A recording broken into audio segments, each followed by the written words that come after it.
అసలు ఇంకా వీళ్ళ సంగతి చాలా చెప్పేది ఉన్నది. అసలు సిగ్గుపడుతుంది. ఈ దేశంలో ఎక్కడ లేదు. లంచాలు ఇచ్చి అప్పులు తెస్తారు వీళ్ళు. బ్రోకర్లను పెట్టి కమిషన్లు ఇచ్చి లంచాలు ఇచ్చి ఎఫ్ఆర్బిఎం బయట అప్పులు కనబడకుండా దానికి బాండ్స్ అని అందమైన ముసుగు పెట్టి అప్పులు తెస్తున్నారు. ఇప్పటికి 30,000 కోట్లు తెచ్చిండ్రు. 30,000 కోట్లకు 510 కోట్ల లంచం ఇచ్చిండ్రు. సిగ్గుపడాలి. లంచం ఇచ్చేవాడిని అప్పులు తెస్తాడా రాష్ట్రానికి? టీజీఐఐసిలో 10,000 తెచ్చిండ్రు. హెచ్ఎండిఏలో 20,000 కోట్ల అప్పు తెచ్చిండ్రు. 30,000 కోట్లకు ఇప్పటికే 500 కోట్ల కమిషన్ లంచం ఇచ్చిండ్రు. అప్పు ఇప్పించినందుకు బ్రోకర్ ఉంటాడు కదా రెండుమిట్ల అప్పు ఇప్పించిన బ్రోకర్ కు వీళ్ళు ఇచ్చిన ఫీజు లంచం 510 కోట్లు. కమిషన్లు ఇచ్చి బ్రోకర్లకు లంచం ఇచ్చి అప్పులు చేస్తున్నారు ఈ తెలంగాణకు. మీరు చరిత్రలో ఎక్కడన్నా ఉందా? ఈ దేశంలో ఏ రాష్ట్రం అన్నా చేస్తుందా? ఎప్పుడన్నా తెలంగాణ రాష్ట్ర చరిత్రలో లంచాలు ఇచ్చి బ్రోకర్లను పెట్టి బ్రోకర్ కమిషన్లు ఇచ్చి అప్పులు తెచ్చిన రాష్ట్రం ఉందా? సిగ్గుతో తలదించుకోవాలి రేవంత్ రెడ్డి గారు. ఇంకా మాట్లాడతారు మీ ముఖానికి. 30 తెచ్చిండ్రు, ఇంకా 70 తెస్తారట. దానికి కూడా రెడీ చేసిండ్రు. త్వరలో అన్ని ఆధారాలు డాక్యుమెంట్లతో సహా బయట పెట్టని ఉత్తగా మాట్లాడతలేదు. ఇగో ఇది అసెంబ్లీలో నా క్వశ్చన్. బ్రోకర్ని పెట్టిండ్రా, లంచం ఇచ్చిండ్రా, ఎంత ఎంత ఎంత లంచం ఇచ్చిండ్రు అని అడిగిన. ప్రభుత్వ సమాధానం, merchant bankers by the name trust investment advisers private limited అనే బ్రోకర్ కు 1,69,83,97,978 రూపాయలు లంచం ఇచ్చినాము, బ్రోకర్ ఫీజు ఇచ్చినామని అసెంబ్లీలో ప్రభుత్వం ఇచ్చిన సమాధానం. 169 కోట్ల 83,97,978 రూపాయలు బ్రోకర్ ఫీజు లంచం ఇచ్చి 10,000 కోట్ల అప్పు తెచ్చినామని అసెంబ్లీలో రాష్ట్ర ప్రభుత్వం ఇచ్చిన సమాధానం.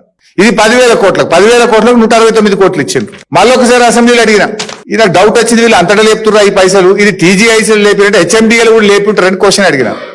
ఇది హెచ్ఎండిఏ ఆన్సర్ అసెంబ్లీలో. హెచ్ఎండిఏలో 20,000 కోట్ల అప్పు తెస్తున్నాం అని చెప్పిండ్రు. ఆడ కూడా బ్రోకర్ని పెట్టుకున్నారు. Same trust investment advisory private limited అనే బ్రోకర్ని పెట్టినాం అని ఆ రోజు ఆన్సర్ ఇచ్చిండ్రు. అప్పటికి ఏం రాసిండ్రు ఇంట్లో అంటే, ఏ భూములు కుదబెట్టాలి, ఏవేవి కుదబెట్టాలనో జర చర్చలలో ఉన్నాం, ఇంకా అప్పు లావటలేదు అన్నారు.